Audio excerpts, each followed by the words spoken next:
Why don't we get started? Good morning, good afternoon, everyone. This is Michael Munson with Forge. You are here, hopefully, to be part of Safe to Be, Safe to P, a toolkit launch. So welcome, everybody. Again, I'm Michael Munson with Forge, and Emil is going to be hopping in and doing the majority of the work today. But I'm just going to start us off and kind of frame what we're going to be doing. So welcome. We're glad that you're here today. We're excited to be launching this toolkit that we've worked on for the last many months, part of a year. And so what we're going to offer you today is a little bit of kind of some opinions, some options, some ideas, some experiences from our learning. We hope to create a trans-affirming and trauma-informed approach to how we talk about the issues today, like we hope that we do every single time. Just a reminder that today we are recording, so if you need to step away and want to listen again later, the recording will be up roughly in a week or so, maybe a little bit longer with the holidays. And the toolkit itself will be finalized, graphic designed, pretty in Spanish as well as in English in early 2026. Just to remind us with this quote to help frame us and ground us, that every survivor is deserving of safety, care, and respect. Just a little bit about who Forge is. We've been around for 31 years, so a long time. We're mostly a national training and technical assistance provider, providing lots of trainings like this one and conferences and other types of engagement with victim service and other types of providers across the country. We are trans-led, trans-staffed, trans-focused, as well as survivor-centered in the work that we do. We try to make sure that we are empowerment-based, both in the work that we do with providers as well as the work that we do with survivors, as well as culturally responsive, which means that sometimes things are different for different communities, and we try to be adaptive and responsive and listen carefully to the needs of different communities that make up our big, beautiful, wonderful whole community.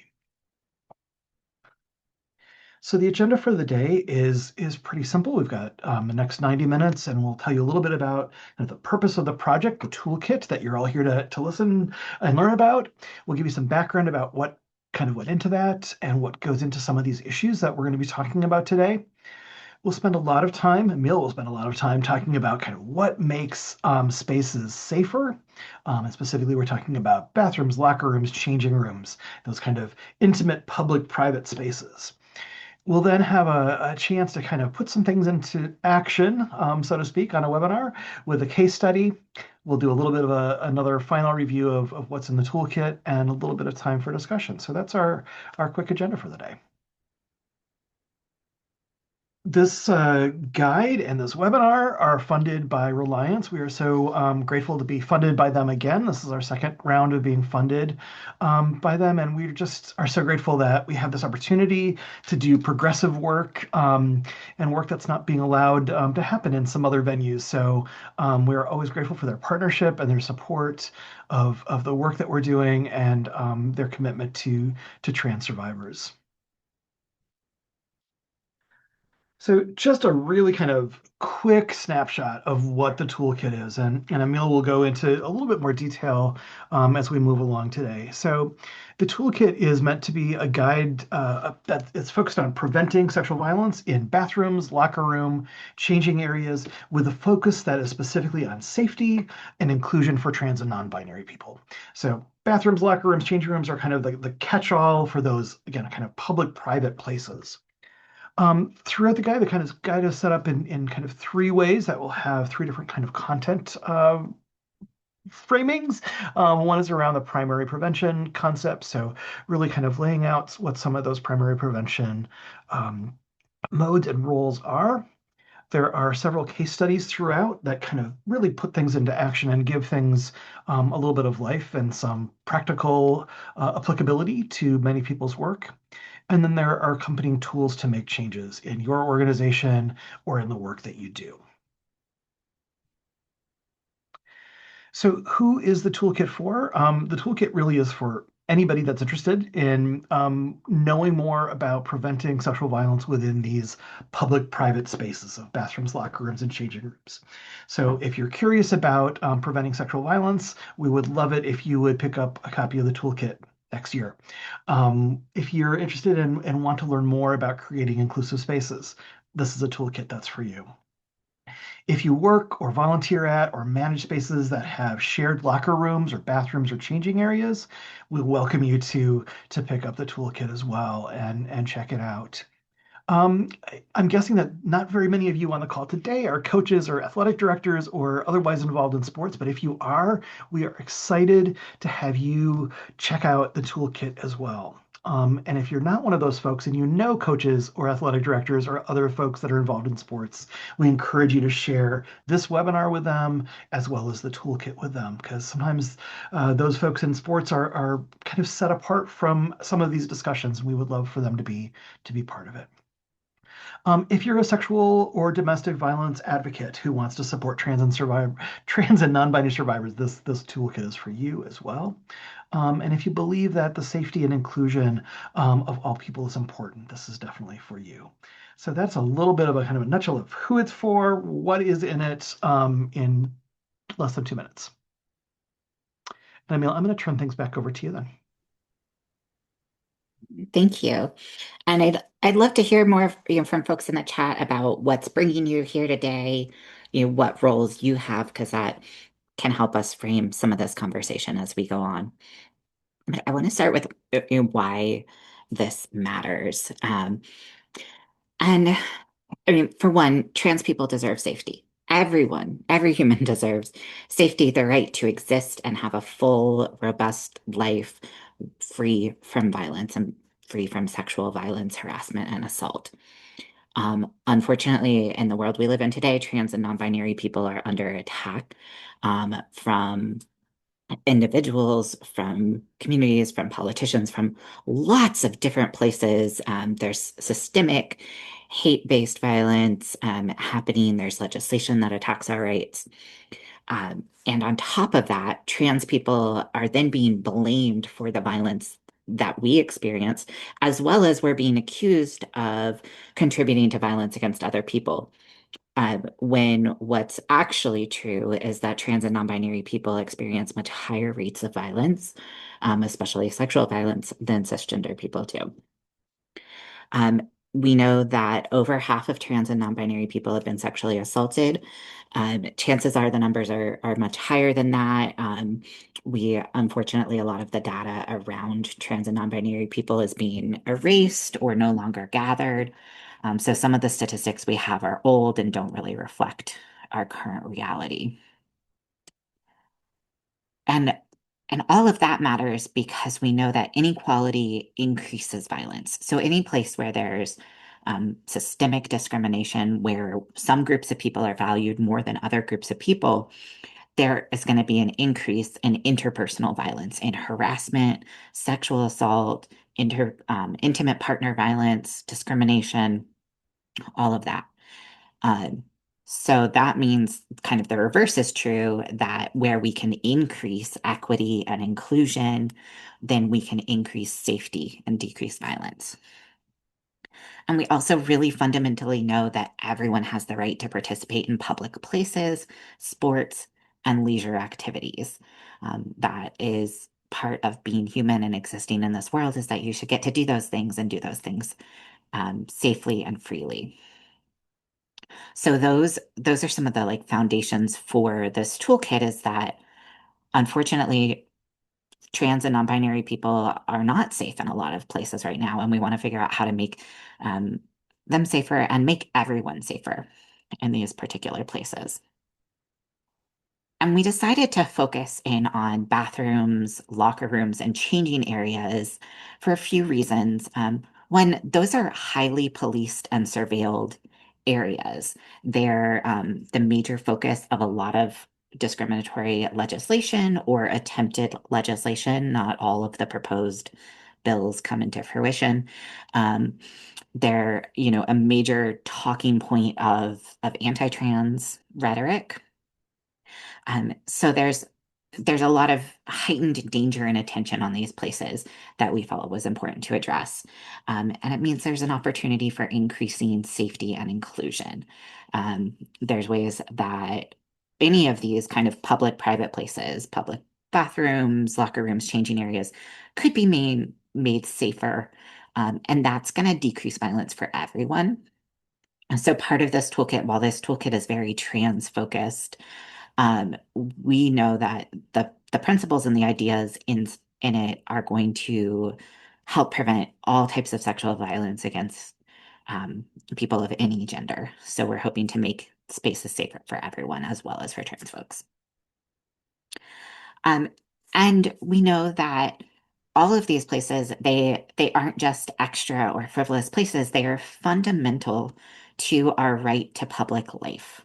If you can't go to the bathroom outside of your home, it is very hard to be part of public life.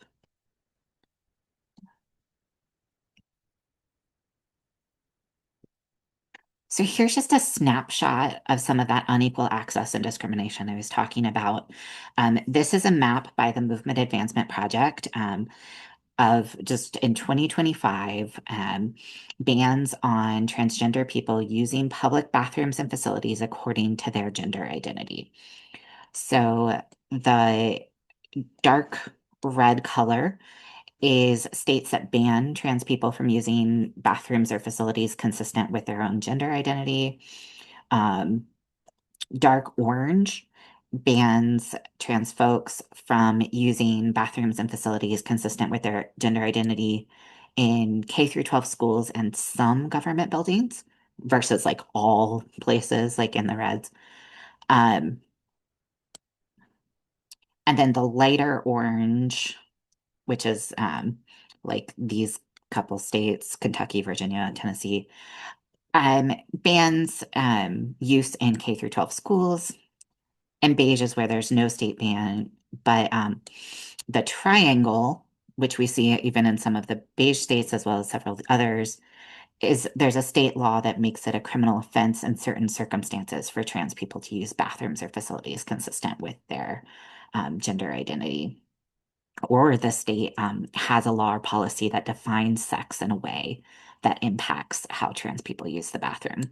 So that's a lot of the country. And this doesn't even show the kind of proposed bills that are happening and may come into fruition. Um, Even when a bill hasn't passed making it against the law, still when people are talking about this in the legislation, there tends to be heightened surveillance and policing of bathrooms. And so trans people are more likely to experience harassment in bathrooms, locker rooms, other facilities, whether or not, the law says one thing or the other. Movement Advancement Project is a great resource for keeping up to date on legislation. They have a bunch of maps about different laws and policies, so they're a great resource to check out.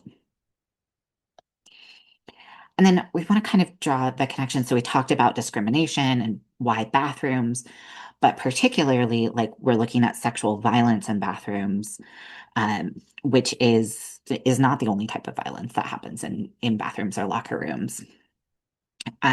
We have some statistics available about sexual assault and harm that happens to bathrooms as well as bathroom discrimination. Mostly these are from the 2015 US Trans Survey. 2015, y'all, I know none of us want to admit it, but that was like 10 years ago. And a lot has happened since then. So the statistics could be different now. My guess is that things are worse now because of just the really heightened legislation, anti-trans hate that's happened in the past few years. But unfortunately, we don't have a more up-to-date data that's this comprehensive. There was another US trans survey in 2022, but the full report hasn't come out yet, so we don't have like these exact numbers. More recently. And even 2022, right? Things were different 3 years ago than they are now. That said, even way back in the day, nearly 1 in 10 respondents on the survey reported that in the past year, someone had denied them access to a restroom. Also, in the year before the survey, 12% of respondents reported that they were verbally harassed. 1% was physically harassed, and another 1% was sexually assaulted when accessing a bathroom. That's way, way too many people that are experiencing some form of harm or violence um, when just trying to pee or poop, right? Or whatever else you want to do in a bathroom. And over half of respondents avoided the public restroom in the past year because of fear of confrontations. And that fear was really echoed in a lot of the work that we did around this toolkit. What we're hearing from trans folks is there's a lot of avoidance. So, sorry, before I go on to the next slides, I'm going to give some examples of types of sexual violence people experience or may experience in bathrooms, locker rooms, changing areas. So if you don't want to hear descriptions of harm, this is a good point to like kind of pause or mute your computer. It'll just be like 5 slides. So this is an example of what sexual violence harassment can look like in daily life for trans and non-binary folks. Carl is non-binary. When they tried to use the bathroom at a drop-in center for homeless people, staff stopped them and demanded to know what their gender was. Carl said they were non-binary. Staff insisted that Carl tell them, quote, your real gender, what you were born with. Carl tried to refuse, but staff would not let them use the restaurant without, quote, proof that they were using, quote, the one you belong in. Carl was so desperate that they ran outside and peed in the alley. Staff followed and threatened to call the police on them for public urination. Another way that we see sexual violence happening in bathrooms, Byron met a hookup in an airport bathroom. The hookup then sexually assaulted Byron. So we see often people may consensually meet in a bathroom or similar area, but then are sexually assaulted. We also wanted to explore in this toolkit the connection with sports in particular, because we're looking not just at bathrooms, but at locker rooms and changing areas, which are often used by athletes or people who go to gyms. Um, and there's some unique dynamics of sexual violence in sports. One, athletes' bodies are often intensely scrutinized. There may be a pre-existing norm of touching athletes as part of coaching that may or may not have good consent practices around it. Some sports, not all, but some often have rituals around team hazing that can include types of sexual violence or harassment. And often with sports, we see some rigid gender and sexuality norms about how people should act, how their bodies should be shaped, what hormones should be in their bodies, all sorts of stuff like that, that then connects back to that first point of intense scrutiny. So people are being scrutinized about how they look, how they appear, and what kind of gender box they're alleged to fit in. It doesn't have to be this way. Sports don't have to exist like that. Gyms, athletic culture does not have to have all of those negative stereotypes with it, and often it doesn't. We're going to look at two examples of sexual violence that happens towards athletes next. So again, if you don't want to hear those, you can mute for a minute. So this example of sexual violence of athletes, Molly was the first trans woman on her elite swim team. The team doctor routinely touched and measured her genitals and sexually assaulted her, claiming that it was because he had to make sure her being trans wouldn't interfere with her performance on a woman's team.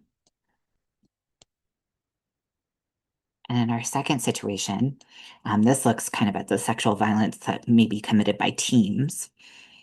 When Lane joined the college men's track team, she was not out as a trans woman.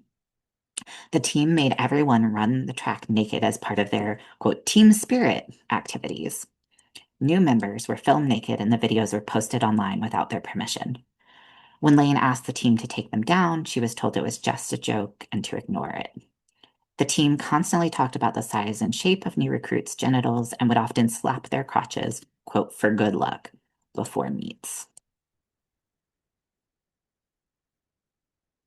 So pause here and take a breath. Um, Sexual violence looks a lot of different ways. Those are just a few examples of how it might play out in these particular spaces or in the groups and communities like sports teams that use locker rooms, changing areas, things like that. Those examples should help to illustrate the wide breadth of sexual violence and harassment that we see, and not limit them. Um, but it can be a lot to, to think about and live with those realities. So let's just take a breath together.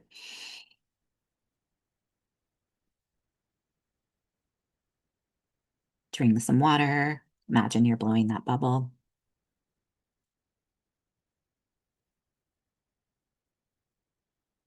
So I want to talk a little bit about like that.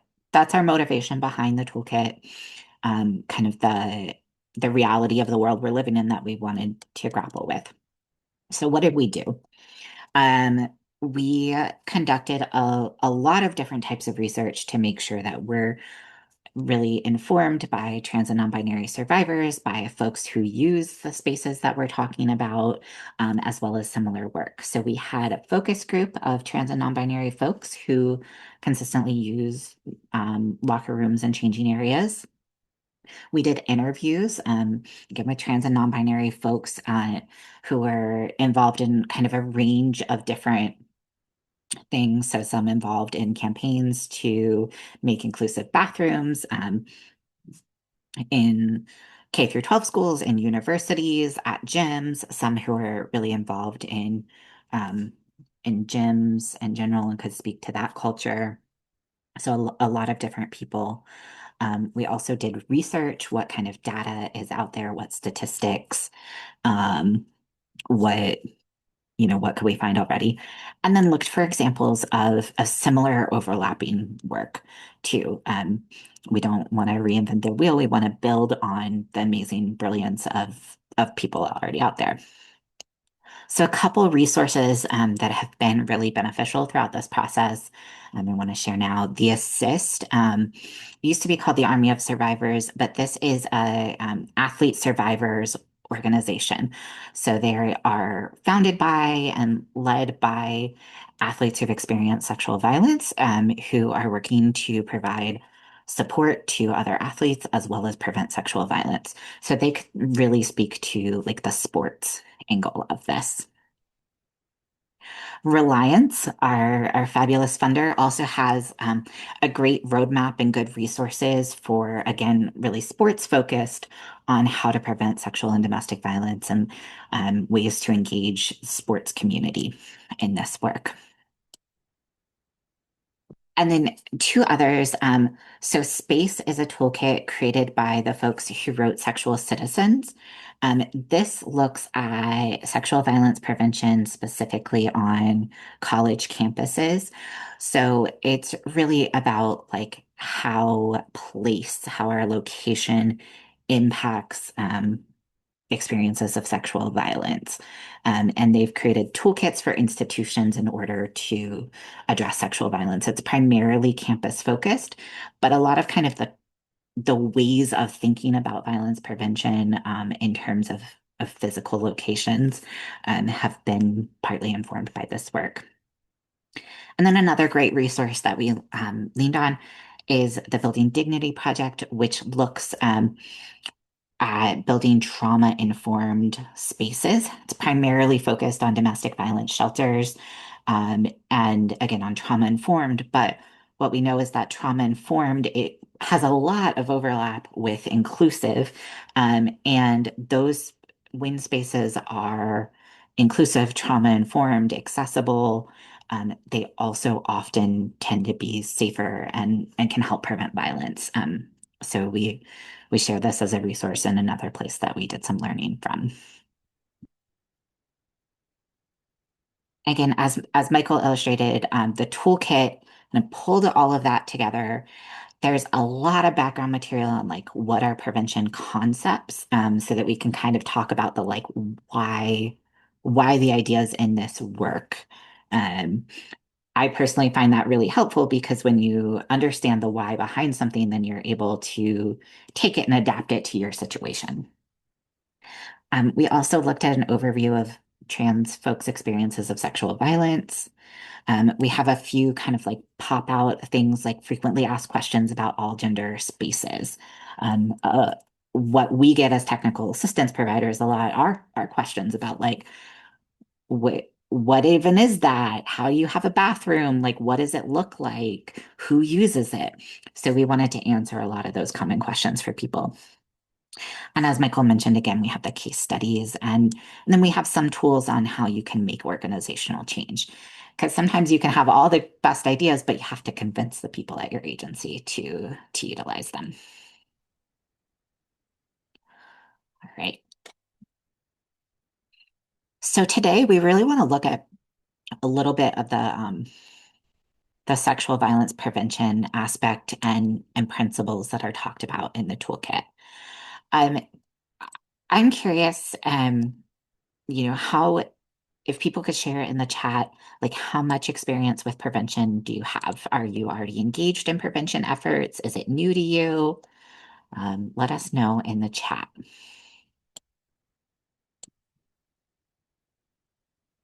While you're doing that, one of the questions we asked in our focus group and interviews is like, well, what does safety look like in these shared private spaces? Which is a phrase I tend to use so I don't have to say bathrooms, changing rooms, locker rooms over and over again. A lot of people said stuff like, I just want to go to the bathroom. I want to pee. I want to shower after I go swimming, or change my clothes. Folks just want to use those spaces for what they're intended for. Right.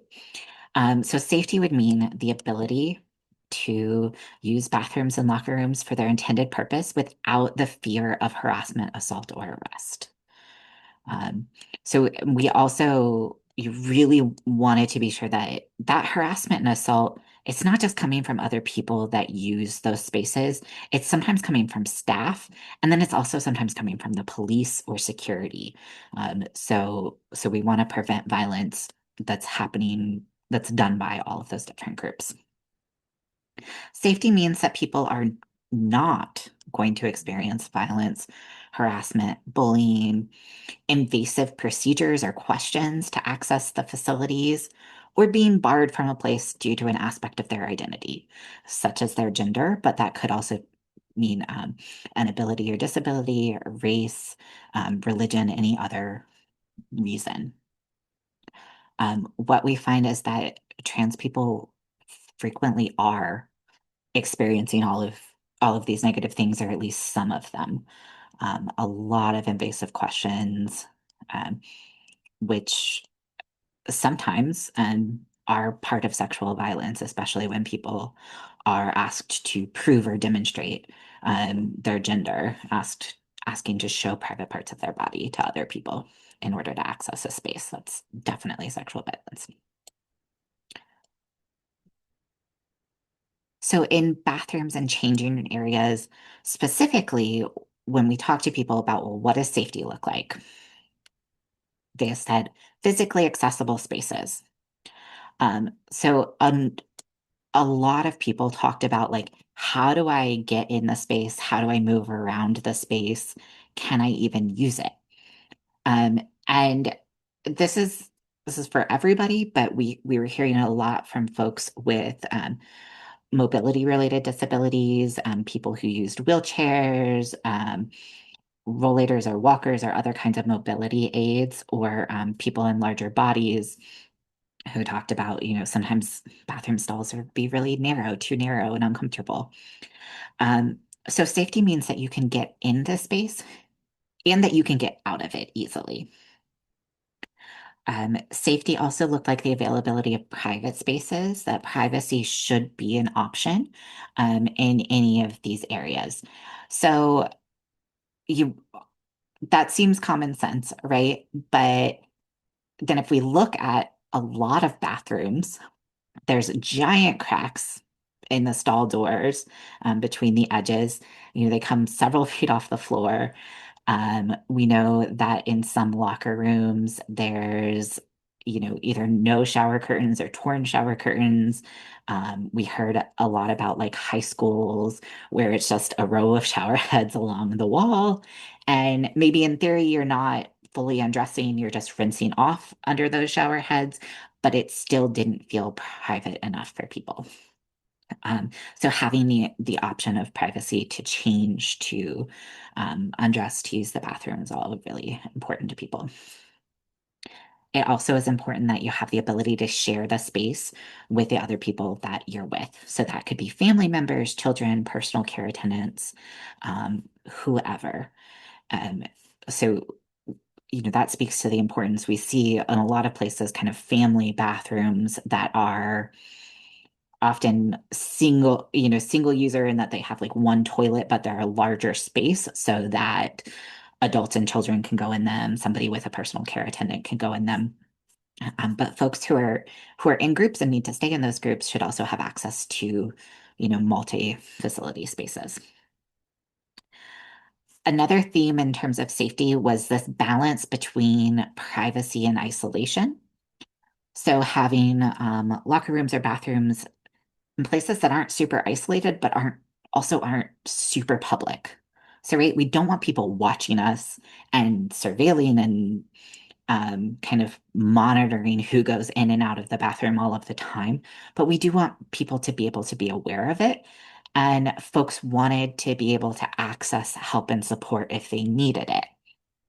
So a lot of folks would talk about, again, like their creepy high school locker room that is down in the basement or off in the middle of nowhere. No one else is around. There's no lighting to get there. So it was too isolated.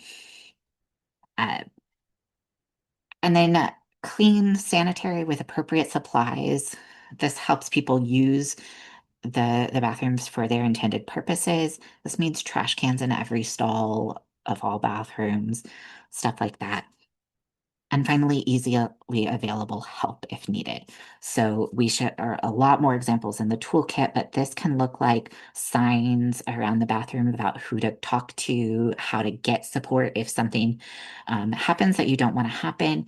This could be, you know, some like bathrooms or locker rooms kind of rather than having like doors, they have like a kind of curved hallway so you can't see into them.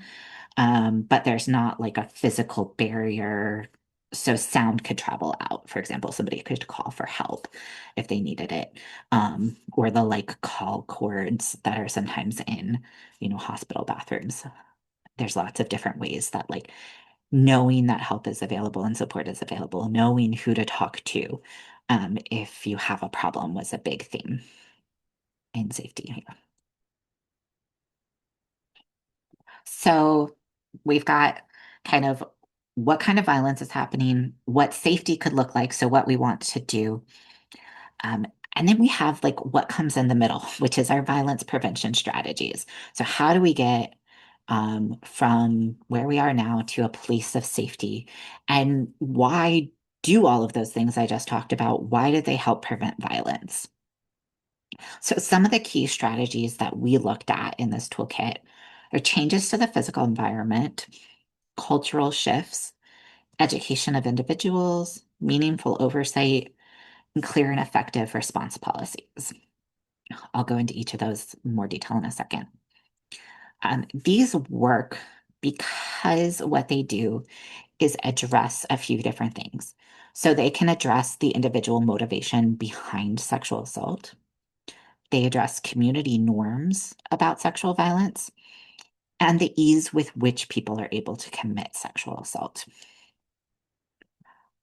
So when we're preventing something, we want to kind of understand why does it happen in the first place, and then what can we do to change the circumstances that support this thing to happen. So with sexual violence, it happens for a ton of reasons. So what we wanted to look at was like, how can we change some of the motivation behind it that may lead one specific person to choose sexual violence. What are some of the like peer supports, community norms that contribute to sexual violence? So this could be, thinking about the hazing, the team hazing that we talked about as sexual violence earlier. How can we change culture of that team so that they no longer encourage each other to commit sexual violence? And then not only do people have to be motivated to commit sexual violence, they also have to have the opportunity and the ease of access to do it. And often, along with that, may come with thinking that they're going to get away with it or any number of other things. So, when we can kind of change the structures that are around people, that can make it harder to commit violence. That's really shorthand for stuff that's like been researched and thought about extensively. But I hope it gives you kind of enough foundation for this. And please ask questions in the chat as we go along if you think of anything. So changes to the physical environment, kind of going back to the top of this slide, that often works for this last one of like, are people able to commit sexual violence? What can we do to like make sexual violence less likely through the environment? And this is something the Sexual Citizens book and research on campus really explored. And there's been a lot of different ways that people have explored kind of our day-to-day lives and how the buildings we live in, the shapes of our neighborhoods, all of that may help us prevent violence. Here we really looked at like what are the actual layouts of these these spaces, bathrooms, locker rooms, changing areas, and this kind of spaces around them. How can you structure a facility in a way that makes violence less likely? So that might look like um, having stall doors that go all the way to the ground so that people can't look over them or under them and, try to harass people that way. It may look like having yeah, again, having private shower stalls so that folks are able to change in privacy and are kind of expected to change in private places and feel safer to do so. It may look like um, structuring kind of the supervision so that the high school gym coach is within shouting distance of the bathroom or can kind of overhear what's happening in the bathroom, but isn't watching because we we also don't want to encourage adults to be watching children change. Um, there are lots of different things like that. It sometimes looks like also making it so that people can come in and out easily and feel more safely like they could get away or get somewhere else if they needed to. Um, one person um, shared in a focus group, but the sentiment was echoed in several other places, like that using mobility aids, they would feel unsafe in places that were where like the doors are super heavy or hard to open or slow to open, because it would just be hard to leave if they're uncomfortable in the situation. Um, so by making places physically accessible to folks with disabilities and a wide range of disabilities, we can make them safer and we can also make people just more comfortable using them. Cultural shifts is another thing we looked at and really explore. And this is like creating cultural norms that promote nonviolence, consent, respect. There are quite a number of organizations that work with sports teams to teach, healthy relationships, teach consent, things like that. Um, Cultural shifts can also look like what what's the vibe of this place, right? So a gym, some gyms have like a kind of toxic competitive atmosphere and feeling to them, and some may have a more cooperative, inclusive um, culture. So how can you shift from one to the other? How can you have a culture that really promotes inclusion, respect for each other, consent, um, and not harassing people? So we look at that. That could be done through signage, that could be done through staff training, that could be done through the ways that you talk to participants or people who use the space about the space. Um, it can be done also through like who you hire. Folks talked a lot in our research about wanting to see folks like them reflected in the staff of the places they go, whether it's universities, the gym, a domestic violence shelter. People want to see their communities reflected there, and that can help them feel included. Some of the cultural norms that help prevent violence are inclusion, respect, and consent. So when we can promote those, when we can promote equity, we're going to prevent violence. Education of individuals looks like sharing information both about violence prevention, about consent, and also about how to support survivors. So when we support survivors, when we live in a community where we know that survivors are believed, they're taken seriously, they're able to get support and help, that can create a culture that says violence is wrong and we don't approve of it, which can help prevent violence. So we both want to have education about violence prevention and about supporting survivors. So some examples that came up were having, information in all the stalls at a university about how to get help and support if you experience sexual harassment or violence. Um, Also having signs, some of the like all are welcome here, or even instructions about how to use a changing area.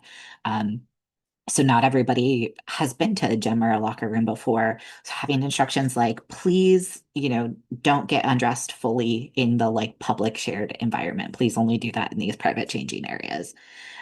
Could be a way to kind of create the shared education about how to use the space, which then can help people, you know, get consent and engage with each other. So there are a lot of different ideas around that that are going to vary based on the space that we use. Next, we have meaningful oversight. Um, this one, this one sounds super boring, but is actually like one of my favorite parts to talk about. Was what what happens now is that there's a lot of like surveillance and policing. And we're seeing that at bathrooms. We're seeing that all over the place, right? I mean, every day I see like more and more headlines about like how phones are being used to track people, and that is harm, you know, causes harm done by institutions as well as by abusive individuals. So we don't want that, right? That can be a form of violence in and of itself. But what we do hear is that people often, not everybody, but like a lot of people felt safer when they felt like other people knew what was happening around them. Um, some specific examples were like that they knew, people had to use a key fob to get into a certain place so that if something happened, someone knew who was in that space at certain times.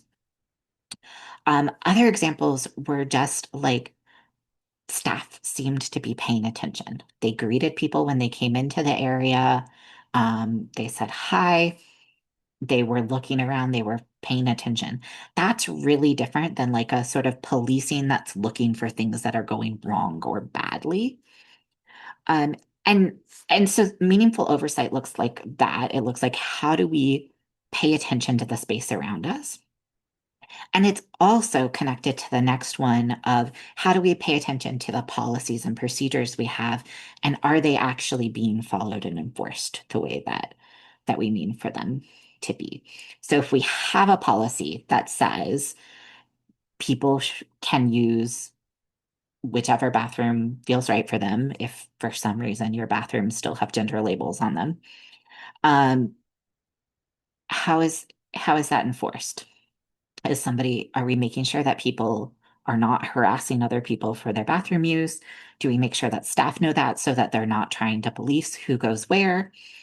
Um, if we have a policy that says, that staff will use folks' correct names and pronouns, do we make sure that staff do that? Do we train them on that? Do we talk to them about it? So oversight can be both of like how we look at the space, but also how we make sure we're doing what we said we would do. Um, it was very clear in our conversations with folks for this toolkit that when places say out loud, like, we're inclusive, everyone's welcome here, and then they're not, and um, that they cause harm, and are discriminatory, that hurts especially badly. The kind of betrayal of someplace saying, yes, please come if you're trans, and then treating trans people badly is a special kind of hurt. So we want to make sure that policies about inclusion are really respected and followed through with. And then the other piece on here is the clear, effective response policy. So I talked about supporting survivors. Um, a lot of folks really they want to know, like, who do I talk to if something bad happens? What, again, whether it's like at the domestic violence shelter I'm staying at this big store that I'm going to, um, at my community recreation center. If I have a problem, who can I go to and will they take me seriously and believe me? And are there people I can go to who are not the police? That was also a clear line of thought. So people want there to be accountability for folks who cause harm, want there to be ways to keep people safe that are outside of the police. And by clearly explaining to folks, whether it's through signs, verbally, in written materials about our programs, how you can get help and what the process is, that can reassure people and help them to get that support faster. So we explore all of that then in the context of bathrooms and locker rooms. I'm going to pause for a second before we get into our case study and see if there's any questions or thoughts so far.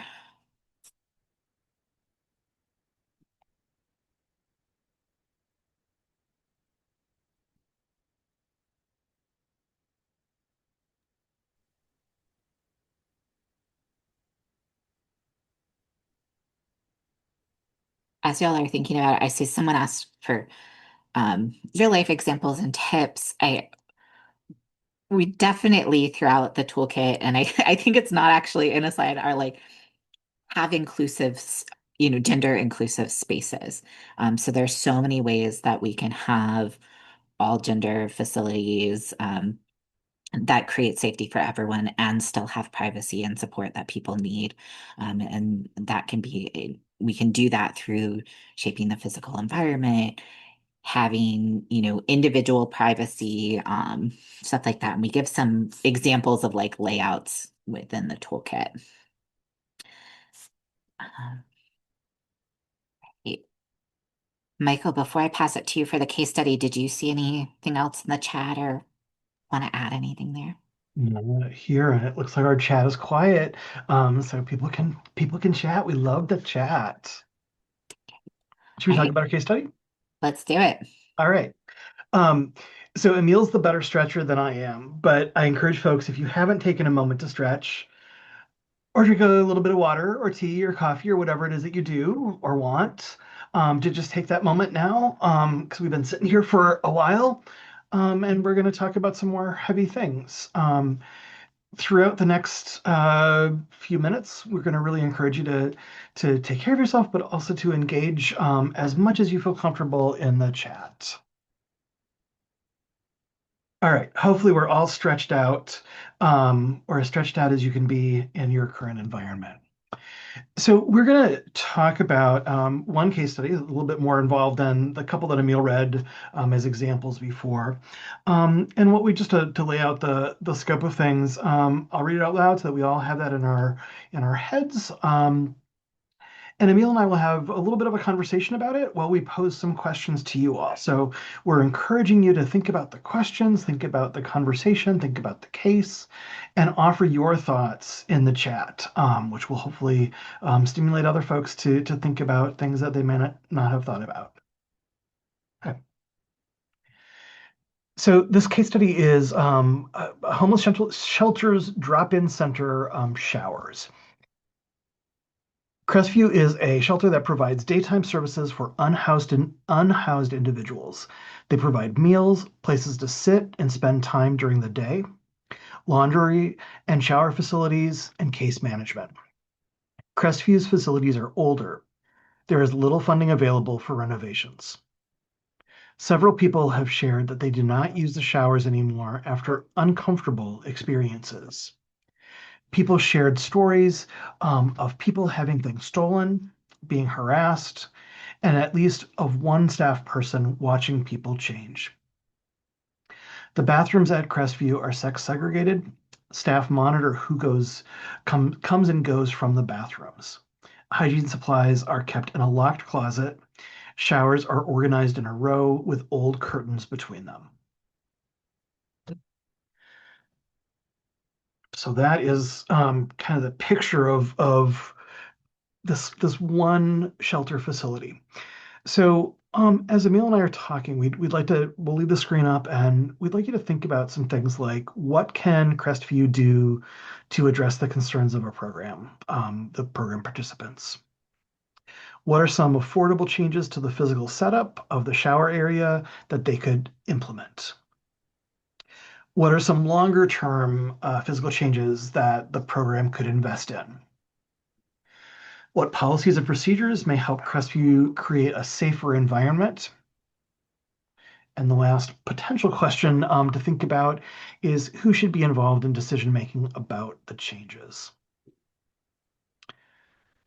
So, Emil, what do you think about this case example? What first comes to mind that you'd like to talk about? Yeah, I mean, I want to start with just naming like this is such a common situation, kind of like all of the elements of it, that there's no money for innovation, right? There's so rarely funding for kind of the maintenance and upkeep that we need, and especially for making things better. Um, and that people are uncomfortable using spaces. Often what starts out as being a really good and useful space, if it's not maintained and if often what happens is there's like gradual changes maybe in staff practices and policies and what the physical environment is like, stuff like that becomes uncomfortable and fewer people use it. Um, so So my starting point is like, yes, heard Mhm. heard all of that, Mhm. not surprised by any of it.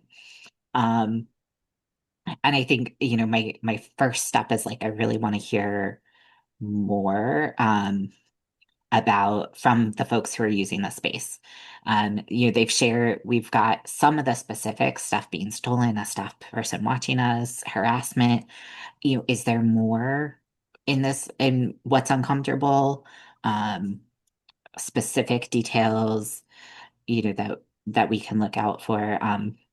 But in addition to what's wrong, what do people want? What would feel great? What's the dream situation of how they use this? I think how can the folks actually using the showers be involved in any decisions that we make about the showers? Because, you know, for those of us who are running, direct service programs, if we haven't actually walked through using those programs ourselves, we often don't get it, right? And if we're not in the situations that the folks who are using the programs are in, we it may seem perfectly reasonable to like have X, Y, and Z expectation to have the hygiene supplies locked. Um, but for the folks who are actually using that, it feels terrible and it's not reasonable at all. I'll stop with those starting points. What are your kind of starting points for this, Michael? Well, I actually wanted to go off of what you were just talking about, because I think that was one of the first things that came to mind for me too, is like, how do we ask the people who are using or might want to use this facility, like, what do they need? What do they want? What's going on that makes them not feel safe, not feel comfortable? And so often, people think that they know better and they just make decisions without asking the people, like you said, without asking the people that are actually using that space. I'm curious about your thoughts about like how does an agency engage people directly, rather than just making decisions without them? What are some strategies that people might use? Uh, And There if you don't want to be are, put on the spot, no, no, no. I'll fill. I, it's fun because there's so many strategies, right? There's, like lots of formal methods. We can do surveys, they can be written surveys, they can be, meetings with people. You can have focus groups, you can have feedback forms that are anonymous. You can do things that like don't require high rates of literacy. Not all surveys have to be written, or they can be, very basic question, like the writing can be um, very clear. Um, there's all sorts of stuff like that. Number one, if you do any of that, use the feedback that you get. Um, I in my life of work prior to Forge, working at a statewide coalition, we would do kind of like a annual needs assessment with survivors. And a really important discussion that we had was like, well, are we just asking people what they're already telling us? Because there are so many ways that we get feedback, as direct service staff every single day. Um, and it's actually can feel really gross and dismissive to be like handed a survey about like, do you like this thing or not when you've been complaining about this thing forever. Um, so talking to staff, hearing from staff, like what are people already saying? Um, what have we heard? What's the feedback? Like I want to hear it directly from the folks who are using the spaces, but I also want to know what they've already said so that people don't have to repeat themselves.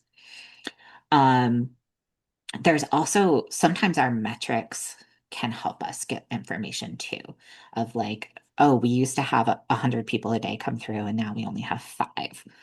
Clearly something's going on. I don't necessarily know the why or the what, but I know that there's been a big change. Um, so sometimes our numbers data can be part of that feedback process. Did you have additional stuff that you were thinking about for Do, feedback? yeah. I think that a lot of times people feel hesitant to share their true and their real experiences, because they're afraid of punitive action or they're afraid that nothing's going to happen from it. So, one of the things that I think about a lot is, how can we compensate people, literally financially compensate people for their thoughts, their ideas? Is that possible? Is it possible to have a peer-to-peer based group for feedback where people are, maybe there's a person that we train that's a peer that's not an authority so that people can feel more comfortable sharing in an open way. So like how do we make those things both like literacy accessible, safe accessible, but also like how do we value people with money, with food, with something that says, hey, we care about your opinion. We really, really care, and we want to do something about it. And then, like Emil said, if something doesn't get followed up, means absolutely nothing. So like some of those things are just kind of about accountability, but also of like really letting people know that they're valued. And that sometimes goes with material things. And whatever works for the people that you're serving. Money is almost always a good thing, but whatever it is that folks might want or need, can be a good way to draw people in and say, hey, come on, let's talk. Yeah. And sometimes even an outside facilitator can help with that. Like somebody who's knowledgeable in the field, the type of work that you do, um, is relatable to the folks who will be in a group or in a conversation, but isn't on your staff because, especially, yeah, like Michael said, if folks are dependent on you for a service, they're not very like they that's a disincentive to say bad things about your services. Um, It's also a privacy thing too. Like, so, I mean, like, if the hygiene supplies are locked away, and somebody needs something, that's in that cabinet, and if somebody's not out as trans and they need something that would just, would reveal, disclose, share their transness in a way, they may not want to share that in a focus group with somebody that they have to see twice a week when they go to this shelter. So, like, I mean, there's some ways that we want to kind of protect the privacy, and allow for conversation to happen, and keep people safe in that process of disclosure and sharing. yeah.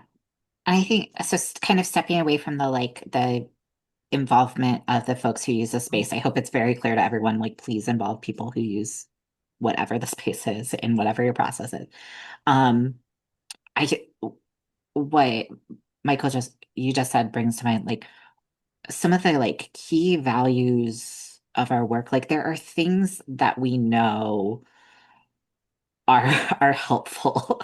Um, so like the kind of the trauma-informed guide to creating domestic violence shelters that really looks at like some of the principles of like privacy, safety, connection. So so using those kind of values to assess our space too, the stuff being locked up, the staff people watching, like clearly are not make it not private. Having crappy shower curtains makes the space not private. Um, so there's some stuff that we can look at and kind of assess. We just need to use the right lens from it. And that can sometimes be difficult for agencies, especially ones that are like federally and state funded, because a lot of our, whether it's funding or laws or whatever, there can be this really big focus on like liability that becomes more about protecting the agency than actually really supporting, creating an environment that supports folks. And so it might feel risky to do things like have freely available tampons.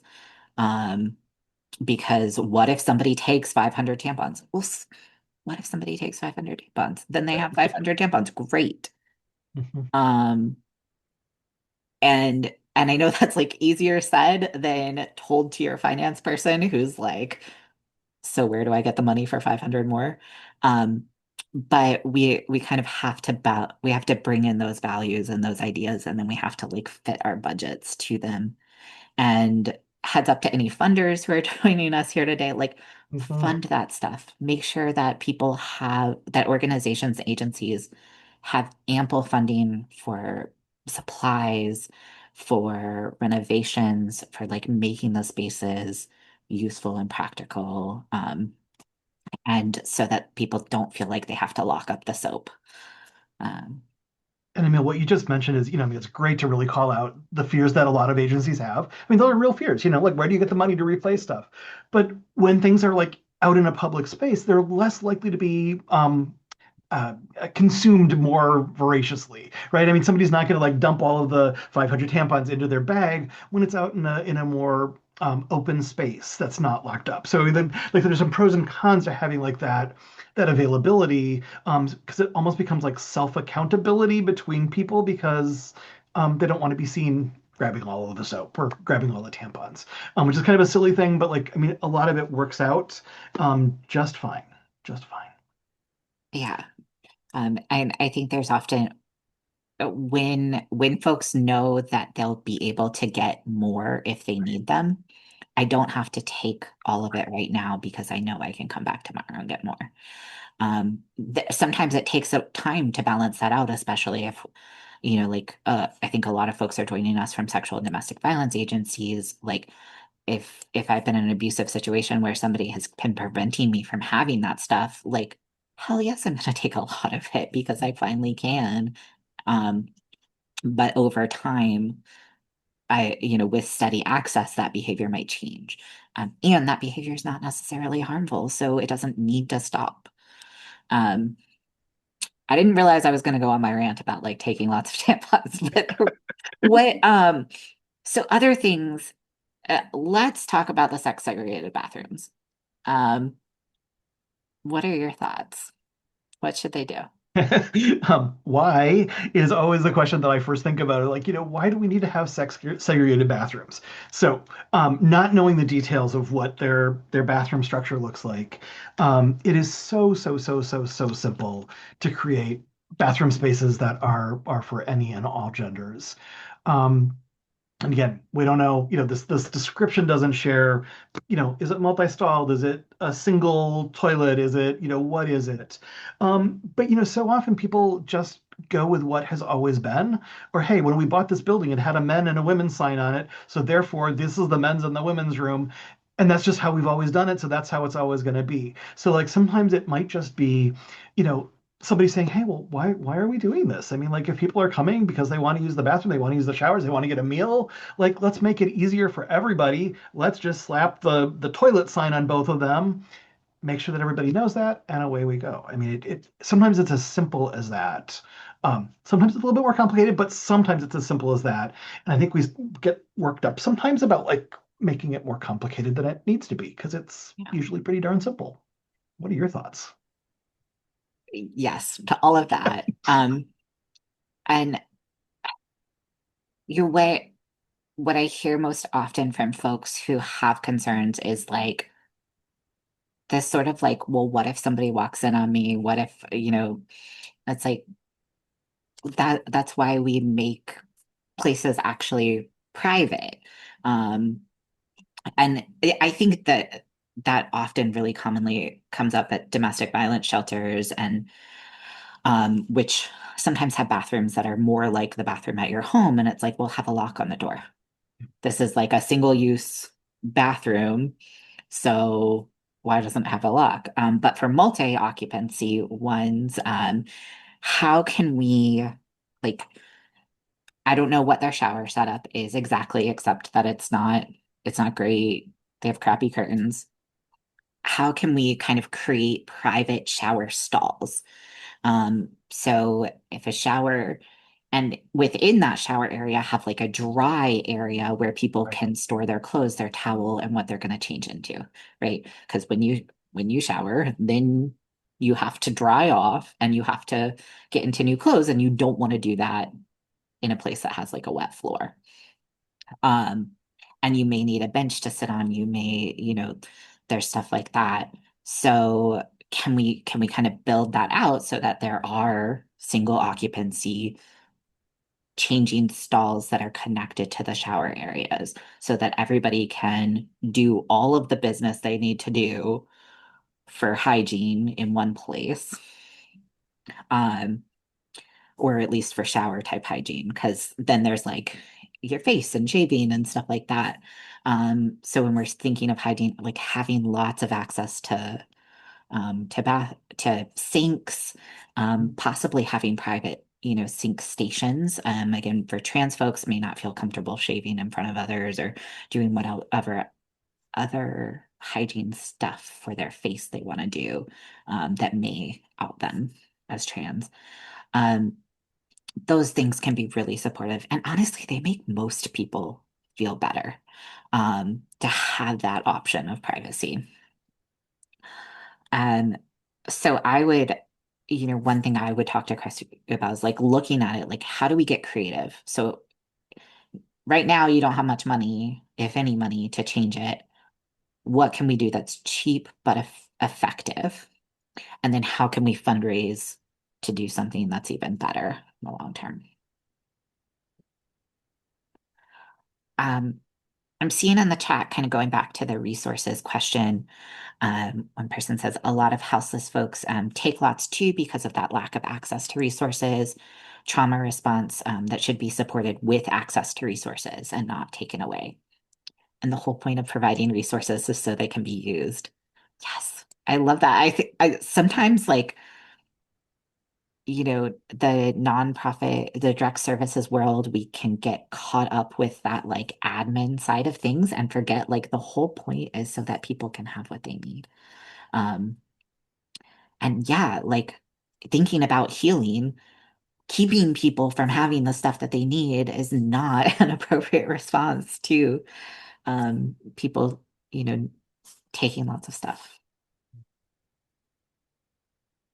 Um, Anything else you want to share about this case study? Should I move on to what Crestview did? Let's look at one more small thing before you share out. I think when I read this, this time as I was reading it, I think about, what are the fears that people might have around authority being called, law enforcement being called, of, being disruptive, being seen as big disruptive in the big air quotes. Um, and I'm wondering, Emil, if you want to address any of that, of like, people like the example that you gave earlier about like, well, what's your real gender? What's in your, I mean, like all of that, those invasive questions to having to prove something. And so people oftentimes just don't say anything and they leave, then they don't get their needs met. And then where does that and how does that lead to either cops following or people being in more danger when they leave Yeah. the facility? Yeah, I mean, I think ha people being able to freely use the facility and people feeling safe and comfortable enough to use it is going to prevent a lot of that danger. Like it's going to make it so that folks don't use the bathroom outside, you know, are able to change their clothes, shower, like do all the stuff that they need. Um, what I would want to see is that like Crestview is clearly communicating to folks, what the expectations are, and that also that they're like having as few kind of rules as possible. So, right, don't harass other people, don't do violence to other people, but really like take whatever you need, use the shower, like that that's kind of it. Like if we can get rid of the sex segregated, that's great because then there's absolutely no gender monitoring. Um, if for some reason they still have to have men and women's, making it very clear, like to everyone, you do you, like, and let everybody else go where they need to go too. So, because what I find is often the problem of these like use the bathroom that you feel comfortable in is like I might feel comfortable in there, but is somebody else going to give me crap for being in there? I don't know. Um, so making sure that other people know not to harass people is what that winds down to. Um, and yeah, like when things like the soap use and the stuff aren't monitored, that gets rid of a lot of that fear. And then having a clear kind of policy of like, if there's any problems with this space, like please let the front desk know. And we'll do our best to resolve them, right away if possible and long term if not. Um, I just thought about like airport bathrooms always have the like, if this bathroom's Right. gross, text this number. Like, sort of that equivalent of like, if there's a problem, we want to know. Um, and that kind of affirms to people it's not like the cops are going to get called right away. So I think a really common thing we're always hearing from trans and non-binary survivors is like, folks want to know your policies about when and if you're going to get the cops involved. And mm, by and large, folks don't want you to get the cops involved because that really increases the danger for everybody.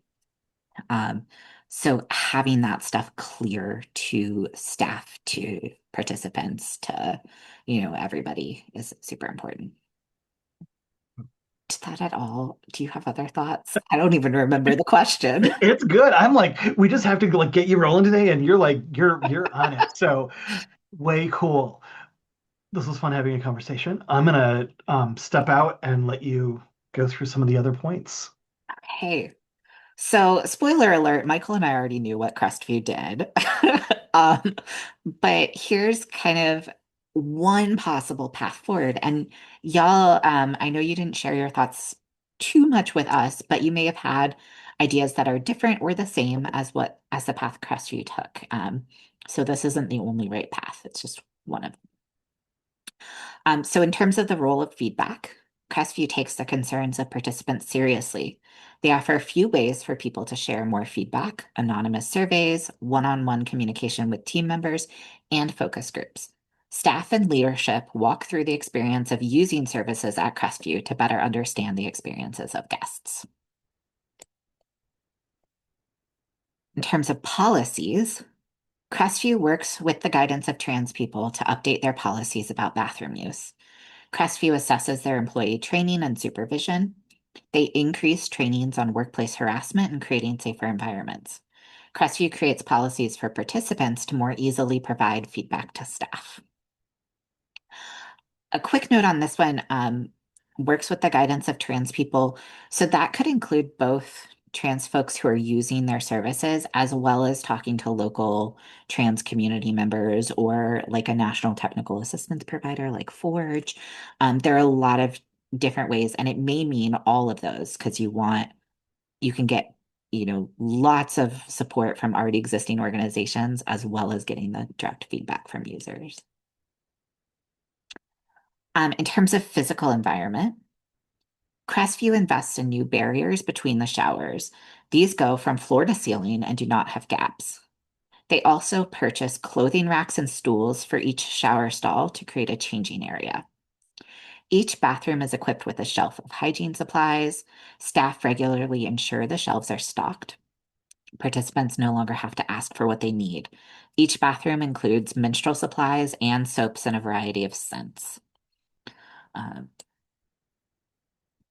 And then finally, in terms of physical environment, Crestview rearranges the desk area so that staff can hear loud noises from the bathroom but cannot see into the area. Safety buttons are installed in each bathroom so that participants can alert staff to any problems as well. And the results are that participants report feeling more comfortable using the showers. They feel less surveilled, and that best intentions are assumed. They're able to freely use hygiene products without asking for them. As a result, um, participants are generally less upset while using the facilities. Staff have noticed a decrease in conflicts relating to the shower areas.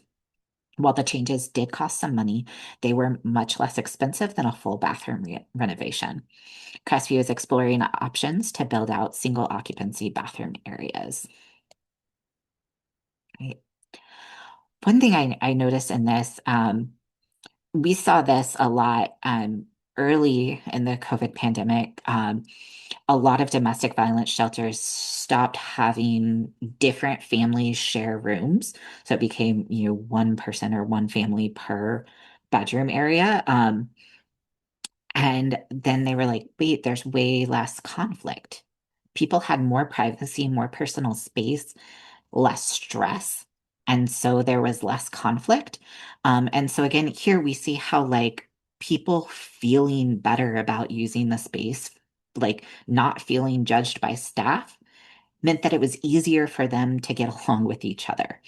And that's probably true, if we think about any of our own lives, if you've got somebody who, a boss or a parent or somebody who's constantly monitoring you or making you feel bad about yourself, or you just don't have your needs met, it's probably harder to get along with other people. So there's an added bonus there. So that is just one example. We have several case studies that focus on different areas in the toolkit. Um, and as I'm thinking about that, there's there's definitely forms of sexual violence that were happening at Crestview. We had the staff member who was like watching people change. People talked about harassment kind of vaguely, but a lot of the changes we talked about weren't necessarily directly linked to sexual violence. But all of those changes really help create a safer, more inclusive environment that people felt better using. And when we have that, we're going to have less sexual violence. That doesn't necessarily prevent every single instance of sexual violence. Any type of prevention effort, it's like layering stuff on top of each other. So the more strategies you can have, each one is going to prevent some types of harm to create an overall safer and safer environment. Um, so there are a lot of changes that may not seem directly connected to sexual violence that do in fact impact the rates of sexual violence and sexual harassment and harm that happen in places. And as we get to our close, we want to offer some things you can take away before you get the full toolkit. Questions that you can ask yourself at your own agencies. So first, how are bathrooms or changing areas set up already? What do they look like? What is it like to use and access them? Consider in that the physical environment, policies related to their use, and also the culture of the agency. And what of those things contributes to inclusion and safety? And what could be contributing to exclusion or harm? It's just a few questions for you to take back to kind of do your own assessment of your agency or program. And please stay tuned for the toolkit. As Michael mentioned at the beginning, we will be launching the full written thing in early 2026, which is soon. We're super excited about it and definitely want to hear how you're using it, want to get feedback from you on it. Um, and then in the meantime, please stay in touch with us. We'll announce the toolkit in our newsletter. Sign up for that if you're not already, and on social media. So you can follow us on Instagram, Facebook, Blue Sky.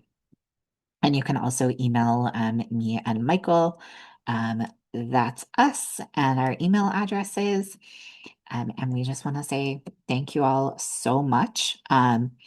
We've got a couple minutes. If there are any questions, thoughts, things that people want to bring to the space these last few minutes.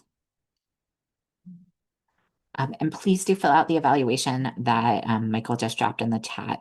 That helps us assess how this went and helps us do better. Like we mentioned in getting feedback section, we read all of our evaluations and do pay attention to them.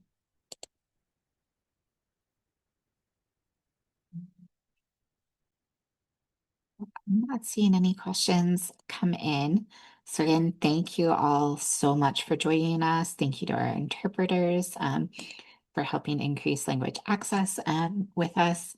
And thanks everyone for all of the work that you do to support survivors and prevent sexual violence.